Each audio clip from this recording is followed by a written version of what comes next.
Hey Wiz, what has blonde hair, wears red, and fights like hell? Today's fighters? Oh, you guessed it. Ken Masters, the street-fighting family man.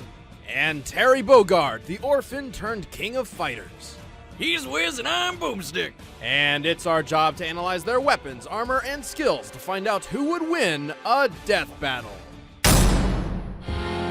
As the son of a rich hotel tycoon, young Ken Masters wanted for nothing.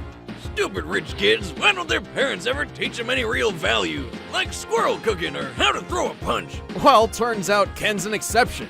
Eager to teach his son some discipline, his father sent him to Japan to train in martial arts. Yeah, turns out Ken's dad was buddies with the master karate hermit Goken, who Ken trained under for a decade, alongside a young warrior named Ryu. Under Goken's eye, Ken was taught the ways of the Ansatsuken, or Assassination Fist, albeit Goken's own non-lethal variant. He learned techniques like the blast of ki energy known as the Hadoken, and also the Tatsumaki Seppuku. Tatsumaki Sempukyaku, also known as the Hurricane Kick, a spinning kick that leaves opponents reeling but is also pretty good for getting past projectiles. But the move he excels at the most is the Dragon Fist, the Shoryuken! It's a devastating rising uppercut, and Ken's so damn good at it he can set his whole damn fist on fire! At his best, he can perform the Shinryuken, or Divine Dragon Fist.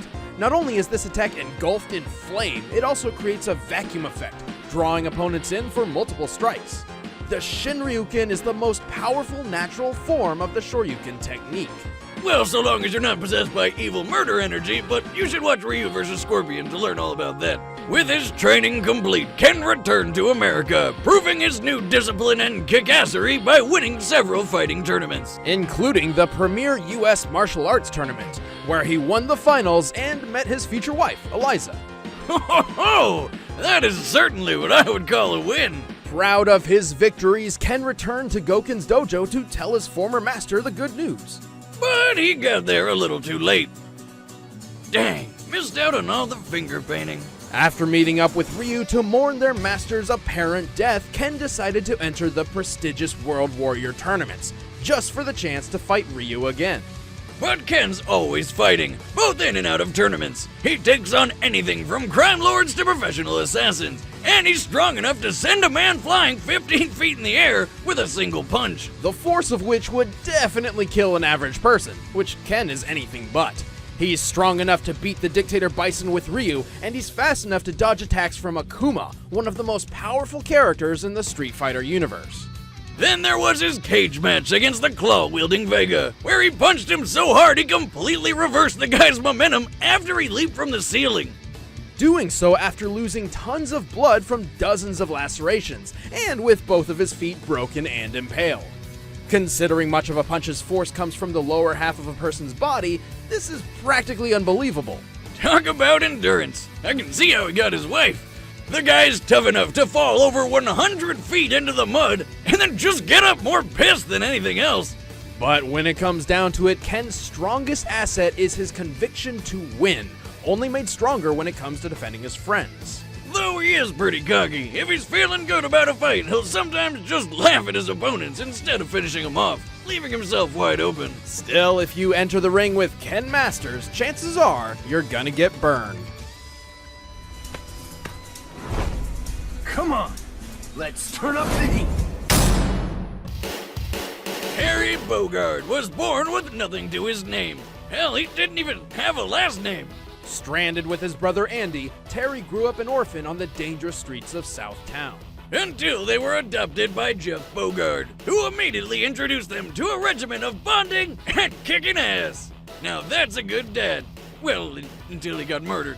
When he was only 10 years old, Terry and Andy watched helplessly as their foster father was murdered before their eyes by Geese Howard, a notorious crime lord. Swearing vengeance, the brothers spent the next decade training to one day take down Geese. What did waterfowl ever do to him?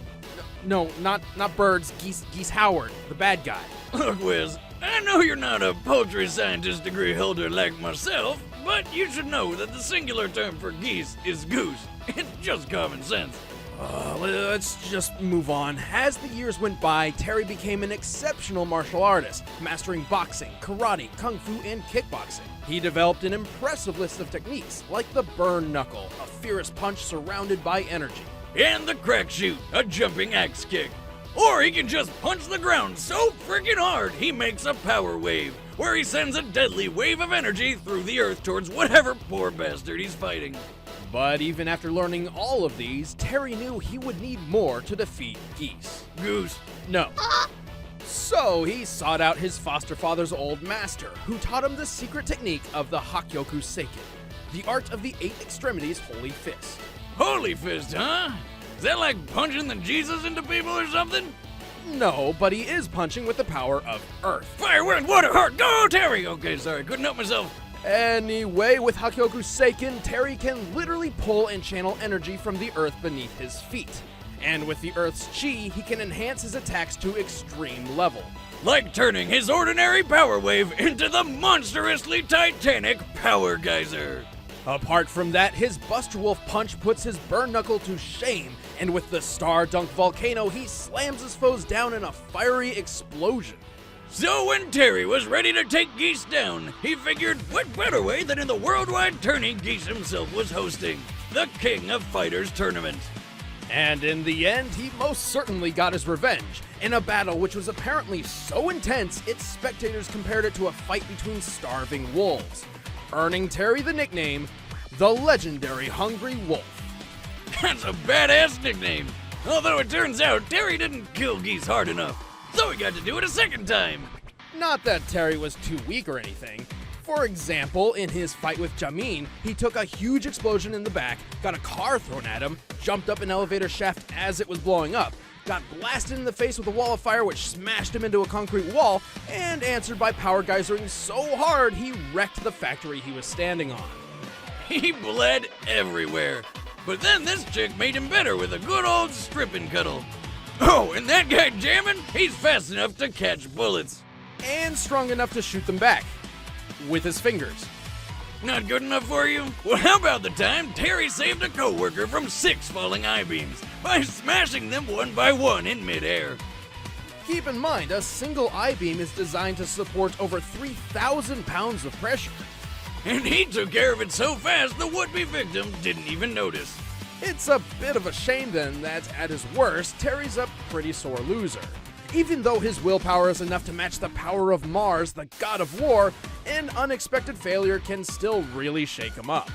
But when Terry Bogard sets his mind to something, he'd rather bleed out than walk away.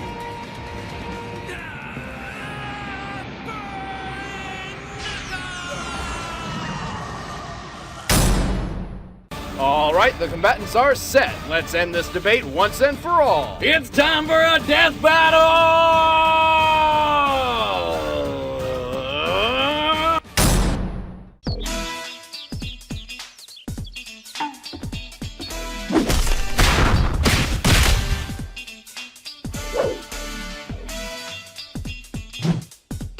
Challenge me after some practice.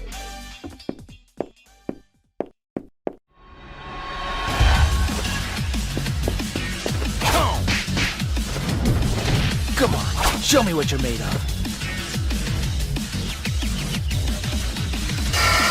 Mark! Here I go! See ya! See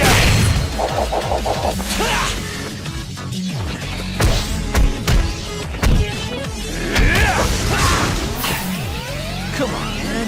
Take this seriously.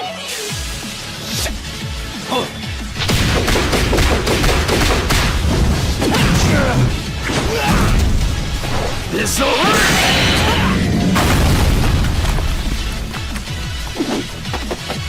Tatsumaki Kai-Kick! No, no, no, no, no, no!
about that?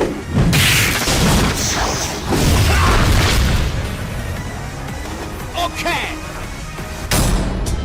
KO! Bummer. So, on the bright side, this means Eliza's single now, right? Boomstick! Just saying what we're all thinking, Wiz. Both Ken and Terry had been fighting since they were children, and each won their fair share of tournaments. However, Terry's sheer power proved too much for Ken to handle. Outside of tourneys, Ken's most notable victories were usually only possible because he had help. Sure, Ken's taken down Zangief, Hugo, and Vega multiple times, who are extremely deadly in their own right, but they aren't nearly as heavy hitters as those on Terry's resume, like Krauser and Mars. Also, keeping up with and surpassing Jameen, who can effortlessly catch bullets, proves Terry can match someone over twice the speed of sound. Much faster than anything Ken's ever shown. Man, when Eliza hears about this, she's gonna feel terrible. The winner is Terry Bogard. Next time on Death Battle.